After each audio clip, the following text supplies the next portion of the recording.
Hello everyone, I am Priyanka Gaur. Welcome back to my channel learning with pace. हम लोग 9th class के civics का first chapter कर रहे हैं।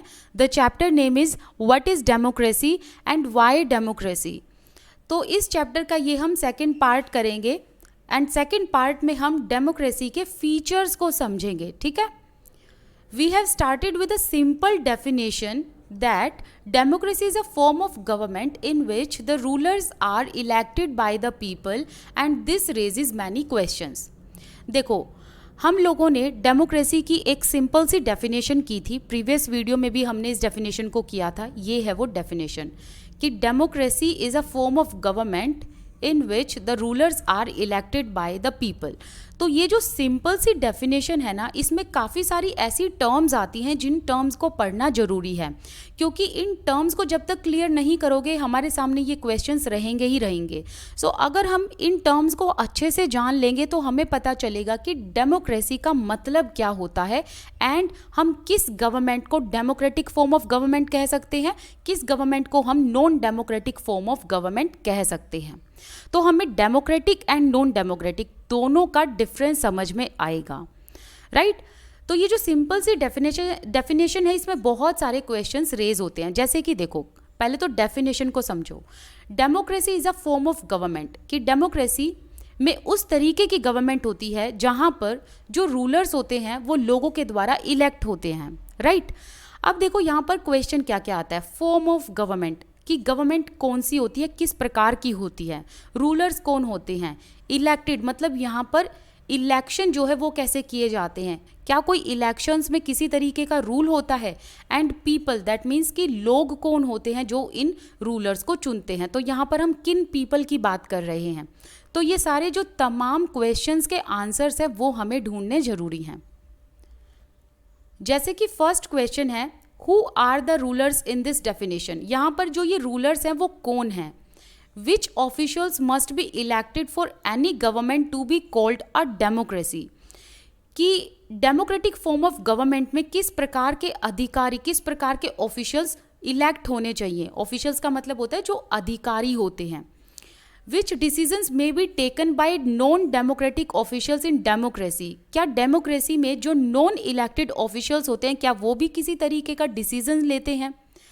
नेक्स्ट है इलेक्शन के बारे में क्वेश्चन, कि इलेक्शन किस प्रकार के होने चाहिए एंड डेमोक्रेटिक इलेक्शन क्या होते हैं। इलेक्शंस में क्या किसी तरीके की कंडीशन होती है जो हमें फुलफिल करनी पड़ती है।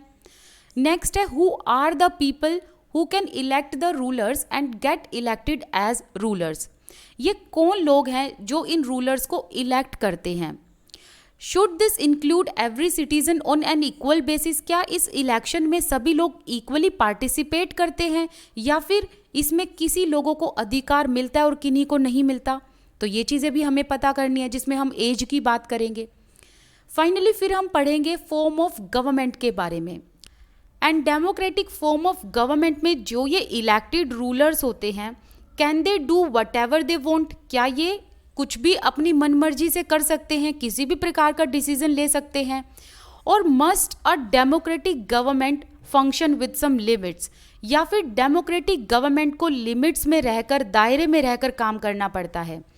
Is it necessary for a democracy to respect some rights of the citizens, क्या डेमोक्रेसी में नागरिकों के राइट्स की, इनके हित की रक्षा की जाती है, क्या इनके राइट्स की रिस्पेक्ट की जाती है। Let us consider each of these questions with the help of the examples. अब देखो, इतने सारे हमने क्वेश्चंस पढ़ लिए, अब इन क्वेश्चंस का आंसर हम एग्जाम्पल्स के थ्रू समझेंगे। अब आपके सामने बहुत सारे यहाँ पर एग्जाम्पल्स दिए हैं एनसीईआरटी में अलग अलग देशों के, और आपको पता चलेगा कि democratic form of government and non democratic form of government में क्या डिफरेंस होता है। सबसे पहले एग्जाम्पल लेंगे पाकिस्तान का। General Pervez Musharraf led a military coup in October 1999। देखो, जनरल परवेज मुशर्रफ, इन्होंने ना अक्टूबर 1999 में मिलिट्री कूप किया था। मिलिट्री कूप करने का मतलब क्या है, तख्ता पलट कर देना, दैट मीन्स किसी चीज़ को ओवरथ्रो कर देना। इस चीज़ के बारे में बाद में बात करेंगे, पहले थोड़ा सा ना हम जनरल परवेज के बारे में बात करते हैं। देखो जनरल परवेज मुशर्रफ जो थे ये पहले तो आर्मी में जनरल नहीं थे बल्कि ये थे लेफ्टिनेंट। ध्यान से सुनना बच्चों, ये आर्मी में पहले क्या थे, लेफ्टिनेंट थे। लेकिन इनकी यहाँ के पीएम जो थे, पाकिस्तान के पीएम इस टाइम पर कौन थे, नवाज शरीफ। तो इनकी Nawaz Sharif and other government officials के साथ अच्छी जान पहचान थी, तो परवेज मुशर्रफ को अब लेफ्टिनेंट से बना दिया जनरल। तो बच्चों आपको ध्यान ये रखना है कि आर्मी में जनरल जो पोजीशन होती है वो सबसे ऊंची पोजीशन होती है। सारा आर्मी का कंट्रोल जनरल के हाथ में होता है, ठीक है। तो परवेज मुशर्रफ जो कि पहले लेफ्टिनेंट थे उनको अब बना दिया गया जनरल। तो जैसे ही इनको जनरल बनाया तो परवेज मुशर्रफ ने सबकी सुननी बंद कर दी भाई। इन्होंने तो इनफैक्ट जो पॉलिटिकल हेड थे नवाज शरीफ जो प्राइम मिनिस्टर थे इनकी भी सुननी बंद कर दी। तो ऐसा काफ़ी टाइम तक चला। नवाज शरीफ ने सोचा कि क्यों ना परवेज मुशर्रफ को हटा दिया जाए, लेकिन कमाल की बात यह है कि ये इनको हटा नहीं पाए प्राइम मिनिस्टर होने के बावजूद भी। क्यों नहीं हटा पाए, क्योंकि देखो परवेज मुशर्रफ थे आर्मी के जनरल, तो आर्मी का सपोर्ट किसके पास था, परवेज मुशर्रफ के पास था। तो अब धीरे धीरे धीरे धीरे परवेज मुशर्रफ के हाथ में आई पावर, और इसके हाथ में जैसे ही पावर आई तो अक्टूबर 1999 में इसने किया मिलिट्री कूप, मतलब इसने यहाँ पर पाकिस्तान में तख्ता पलट कर दिया। अब देखो इसने क्या किया, he overthrew a democratically elected government and declared himself the chief executive of the country. इसने क्या किया कि इसने जो पाकिस्तान में डेमोक्रेटिक तरीके से इलेक्टेड गवर्नमेंट थी उसको ओवरथ्रो कर दिया, बाहर निकाल कर फेंका, और सारी की सारी पावर अपने हाथ में ले ली और अपने आप को क्या डिक्लेयर कर दिया इसने, chief executive of the country. और इसने अपने आप को कौन सी पोजीशन दे दी, प्रेसिडेंट की। तो इसने अपने आप को प्रेसिडेंट घोषित कर दिया और इसने लोगों को कहा कि मैं अब डेमोक्रेसी लाऊंगा, क्योंकि लोग तो डेमोक्रेसी की डिमांड कर रहे थे। इसने कहा मैं डेमोक्रेसी लाऊंगा, लेकिन कमाल की बात है जनरल परवेज मुशर्रफ के टाइम पीरियड में कभी भी डेमोक्रेसी आई ही नहीं, ये एक तरीके का डिक्टेटर था। अब थोड़ी सी बात 1999 की कर लेते हैं। देखो 1999 में कारगिल युद्ध हुआ था। वैसे तो हमारे इंडिया और पाकिस्तान के काफ़ी युद्ध हुए हैं, जिसमें हम 2 मेजर युद्ध की बात करें तो 2 मेजर युद्ध जो है वो 1965 एंड 1971 में हुए थे। फिर एक कारगिल वॉर भी हुआ था अभी रिसेंटली जो 1999 में हुआ, और इसकी शुरुआत हुई थी मई में और ये कारगिल युद्ध खत्म हुआ था जुलाई में। तो देखो कारगिल युद्ध खत्म होने के बाद ही इसने यहाँ पर तख्ता पलट किया था अक्टूबर 1999 में। लेकिन एक चीज़ यहाँ पर ध्यान रखना बच्चों, जनरल परवेज मुशर्रफ पहले ऐसे आदमी नहीं थे जिन्होंने पाकिस्तान में मिलिट्री कूप किया था। इनसे पहले 1965 में अयूब खान, 1971 में याहा खान, इन लोगों ने भी कॉन्स्टिट्यूशन को सस्पेंड करके अपने हाथ में इन्होंने पावर ले ली थी और ये इन्होंने डिक्टेटरशिप उस टाइम पर पाकिस्तान में चलाई थी, ठीक है। तो सारी पावर इन्होंने अपने हाथ में ले ली थी। फिर 1999 की बात करें तो फिर आते हैं जनरल परवेज मुशर्रफ, जिन्होंने मिलिट्री कूप करके सारी पावर अपने हाथ में ले ली। अब इन्होंने अपने आप को प्रेसिडेंट डिक्लेयर कर दिया और इनको अपना ड्यूरेशन जो है, टाइम पीरियड जो है प्रेसिडेंसी का, वो इनको आगे बढ़ाना था। तो इन्होंने क्या करा, इन्होंने 2002 में रेफरेंडम रखा, मतलब वोटिंग सिस्टम रखा जिसमें यस एंड नो ऐसे वोट होंगे, ठीक है। तो इन्होंने रेफरेंडम रखा और रेफरेंडम में ये जीत गए और 5 साल का एक्सटेंशन इन्हें मिल गया, ठीक है। तो इनका प्रेसिडेंसी काल जो था वो 5 साल और एक्सटेंड हो गया।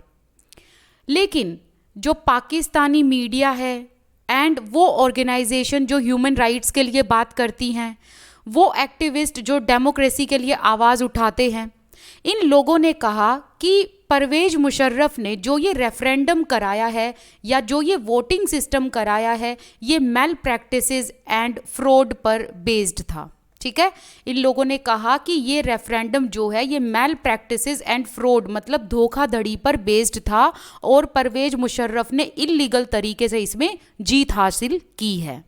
ठीक है, तो यहाँ पर हम क्या समझे हैं, यहाँ पर हम ये समझे हैं कि परवेज मुशर्रफ जो थे वो नॉन इलेक्टेड ऑफिशियल थे गवर्नमेंट में, लेकिन जो भी परवेज मुशर्रफ के खिलाफ बोलता ये उनको या तो अरेस्ट करा देते या फिर उनको एग्जीक्यूट करा देते थे। अब देखो इन्होंने क्या करा, परवेज मुशर्रफ ने, इन्होंने पाकिस्तान के कॉन्स्टिट्यूशन में अमेंडमेंट कर दिया। मतलब पाकिस्तान में ऑलरेडी कॉन्स्टिट्यूशन बना हुआ था, लेकिन जो ऑलरेडी एग्जिस्टिंग कॉन्स्टिट्यूशन था उसमें इन्होंने कर दिया अमेंडमेंट, दैट मीन्स उसमें इन्होंने बदलाव ला दिए। और इसके लिए इन्होंने क्या करा, 2002 में एक लीगल फ्रेमवर्क ऑर्डर पास कर दिया। अब जो ये लीगल फ्रेमवर्क ऑर्डर था, इनमें इन्होंने जो सुप्रीम कोर्ट के जजेस थे उनकी पावर को रिड्यूस कर दिया, उन सभी ऑफिशियल्स की पावर को रिड्यूस कर दिया जो परवेज मुशर्रफ के लिए कहीं ना कहीं खतरा हो सकती थी। ठीक है, और सारी की सारी पावर इन्होंने एज अ प्रेसिडेंट अपने हाथ में ले ली। अब एक चीज़ यहाँ पर ध्यान रखना कि जो ये अमेंडमेंट हुआ था पाकिस्तान के कॉन्स्टिट्यूशन में under Parvez Musharraf ruling time, ये हुआ था 17th अमेंडमेंट, और फिर बाद में 2010 में 18th अमेंडमेंट आया और परवेज मुशर्रफ ने जो ये फ्रेमवर्क पास किया हुआ था इसमें चेंजेस किए गए 18th अमेंडमेंट में। 2010 में आया था 18th अमेंडमेंट, ध्यान रखना ये चीज़। अब इन्होंने लीगल फ्रेमवर्क में अपने अंडर सारी पावर कर ली और इन्होंने इस ऑर्डर में कहा कि जो प्रेसिडेंट है उसके पास इतनी पावर है कि वो नेशनल एंड प्रोविंशियल असेंबलीज को डिसमिस कर सकता है।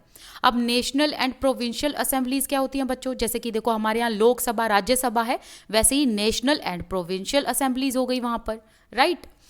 तो नेशनल एंड प्रोविंशियल असेंबलीज में लेजिस्लेटिव बॉडीज होती हैं, जो लोगों के द्वारा चुने हुए रिप्रेजेंटेटिव्स होते हैं ना, वो यहाँ पर बैठते हैं नेशनल एंड प्रोविंशियल असेंबलीज में।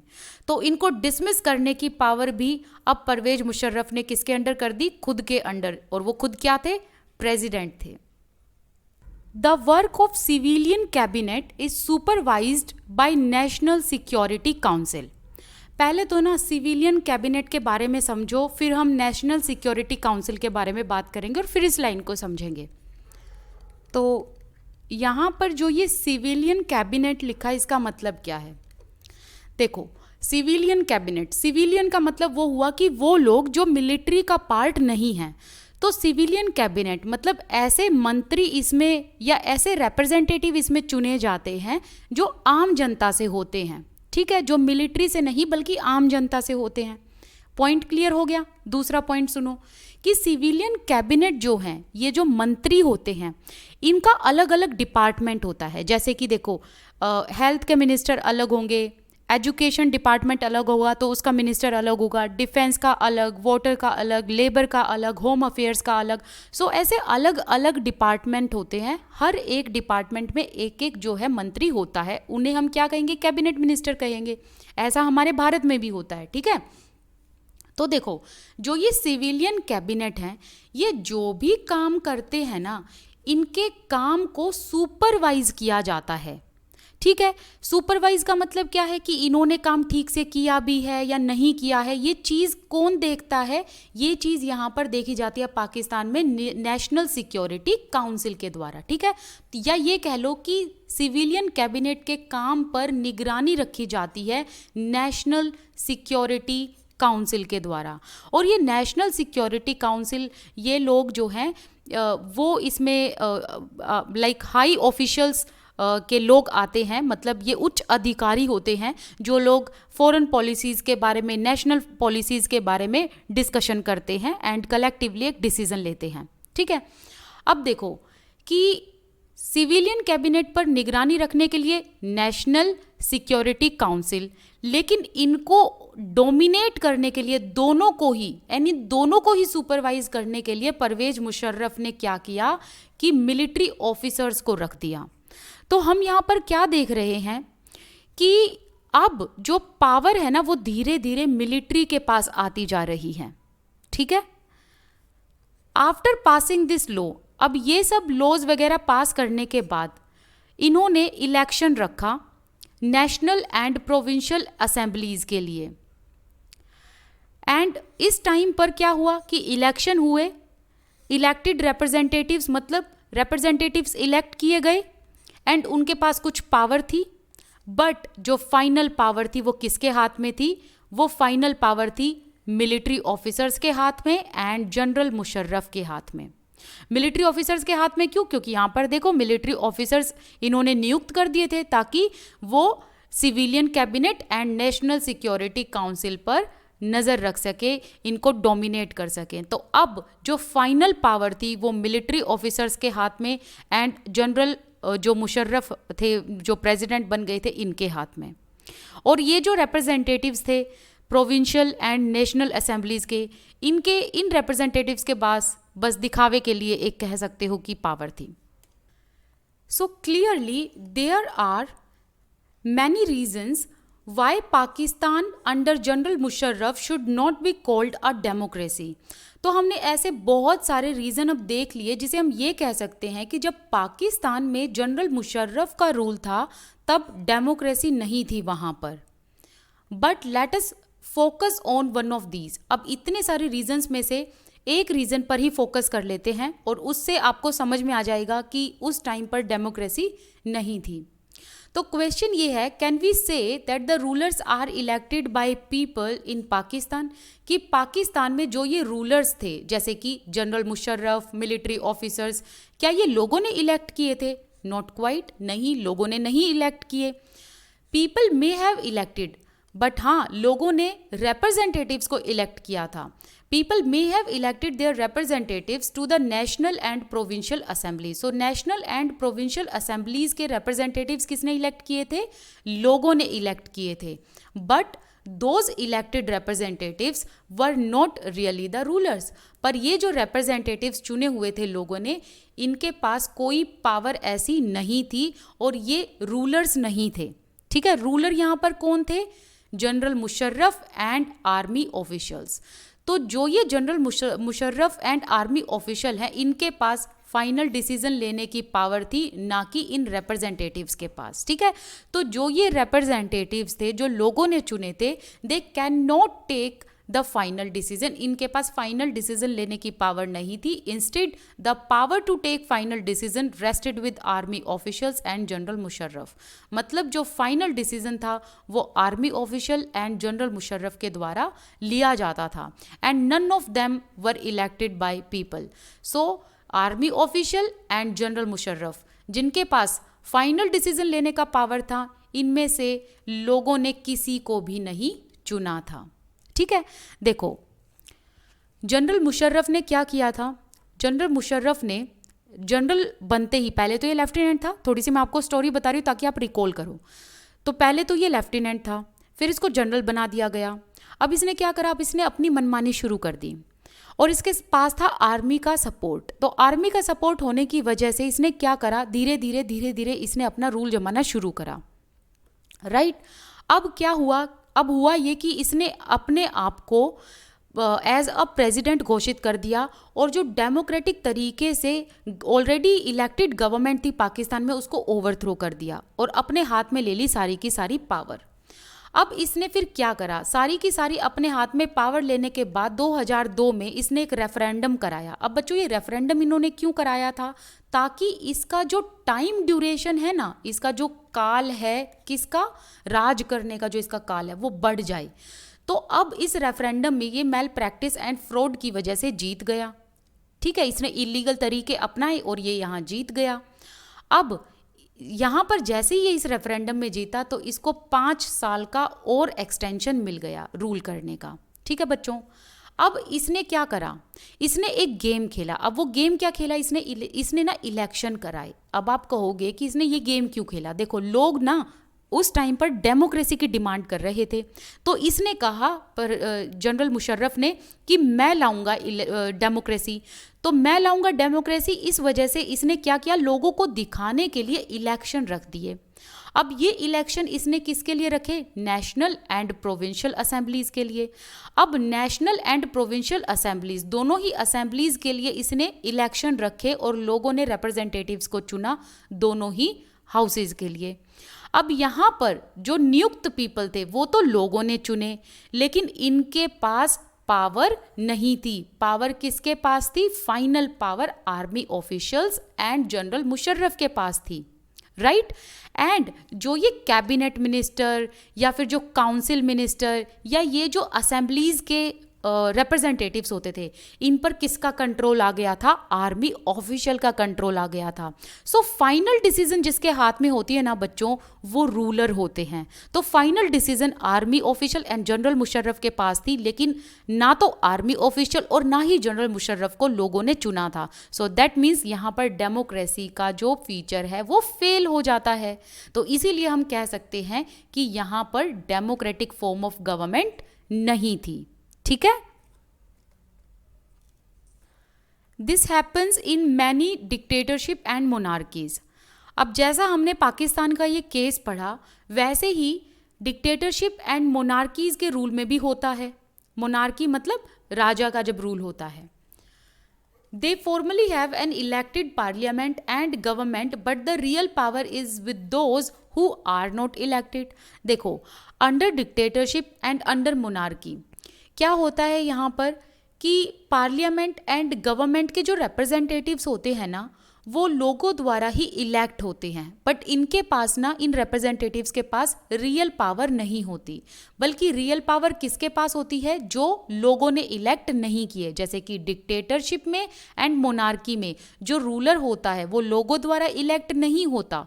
सो रियल पावर इनके पास होती है, ना कि रिप्रेजेंटेटिव्स के पास। सो इन द सेम वे हमने पाकिस्तान में क्या देखा कि जो रिप्रेजेंटेटिव्स थे असेंबली के, उनके पास रियल पावर नहीं थी फाइनल डिसीजन लेने की, बल्कि जो रियल पावर थी वो army officials and general Musharraf के हाथ में थी। In few countries, the real power was with some external powers and not with locally elected representatives. देखो ध्यान से सुनना इसको। कुछ कंट्रीज में पहले क्या था कि जो रियल पावर थी ना, वो एक्सटर्नल पावर्स के पास में थी, मतलब उन लोगों के पास में जो लोकल पीपल नहीं थे। एंड जो भी रिप्रेजेंटेटिव्स चुने जाते थे वो लोकली इलेक्टेड नहीं होते थे। देखो जैसे कि आपको अगर socialism in Europe and Russian revolution याद हो, तो मैं उसी का एग्जांपल यहाँ पर देती हूँ बच्चों। जैसे कि देखो यूएसएसआर, ठीक है, तो क्या था ट्रिपल एस लगा दिया मैंने यहाँ पर। तो यूएसएसआर जो था, इसके अंडर में ना बहुत सारी स्टेट थी, ठीक है। तो बहुत सारी स्टेट थी, मतलब ये एक तरीके का ऐसा अम्ब्रेला था जिसमें बहुत सारी स्टेट आती थी। तो उन सभी स्टेट में ना जो मेन रशिया वाला पार्ट था ना, उसी का ही क्या होता था? रूल होता था। तो उन स्टेट में जो रिप्रेजेंटेटिव्स होते थे ना, वो लोकली इलेक्टेड नहीं थे, बल्कि जो रिप्रेजेंटेटिव्स थे वो कहाँ के थे? वो रशिया के थे। जैसे कि फॉर एग्जाम्पल पोलैंड पे यूएसएसआर का रूल रहा, राइट। तो इसी तरीके से आप समझ के चलो कि जब लोकली इलेक्टेड ना हो लोग, बल्कि वहाँ पर रूल करने वाले कौन लोग होंगे? बाहर के लोग होंगे। जैसे कि फॉर एग्जांपल चलो यहाँ का ब्रिटिश रूल ले लेते हैं, बट वो यहाँ इतना अप्लाई नहीं होगा, बट मैं फॉर एग्जांपल बता देती हूँ। जैसे कि देखो हमारे यहाँ पर ब्रिटिशर्स ने रूल किया, तो ब्रिटिशर्स का इंडिया पर रूल करना क्या हुआ? एक्सटर्नल पावर, क्योंकि वो लोग हमारे यहाँ के थोड़ी ना है, वो तो एक्सटर्नल पीपल हैं।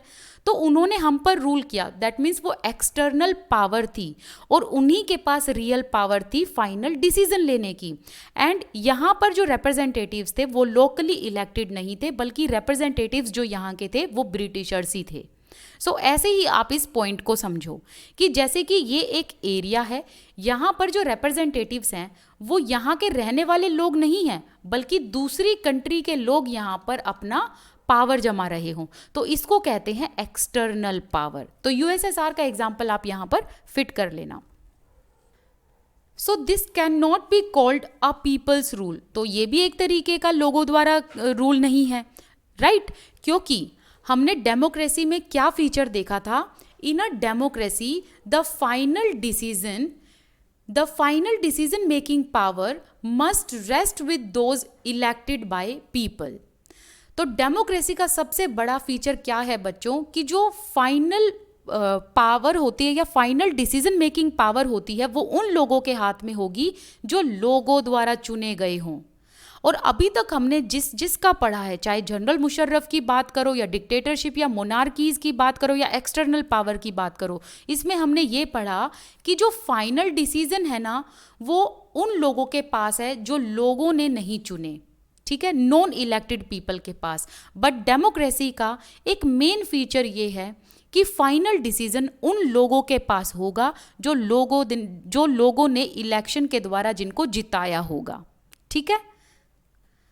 अब इस टॉपिक को हमने कैसे सम अप करना है, यहाँ पर हमें एक चीज़ समझ में आई जो डेमोक्रेसी का एक फीचर है कि जो इलेक्टेड पीपल होते हैं, जो इलेक्टेड रिप्रेजेंटेटिव्स होते हैं, उनके पास फाइनल पावर होनी चाहिए।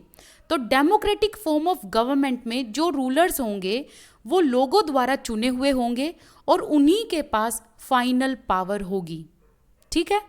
तो ये हमें एक फीचर समझ में आता है। अब जो नेक्स्ट पॉइंट है, free and fair electoral competition, ये हम नेक्स्ट वीडियो में करेंगे। तो आज के लिए बस इतना ही। जितना मैंने कराया है इसको अभी आप कंप्लीट करो और इसी के साथ साथ मेरे साथ टेलीग्राम, इंस्टाग्राम पर जुड़ना बिल्कुल मत भूलना। इंस्टाग्राम का लिंक आपको डिस्क्रिप्शन बॉक्स में मिल जाएगा, फर्स्ट कमेंट सेक्शन में भी मिल जाएगा एंड आप अपनी स्क्रीन पर इंस्टाग्राम का यूज़र नेम भी देख सकते हैं। आपके कोई भी डाउट हैं, जनरल क्वेश्चंस है, आप मुझे वहाँ पर डीएम कर सकते हैं। चलिए मिलते हैं नेक्स्ट वीडियो में।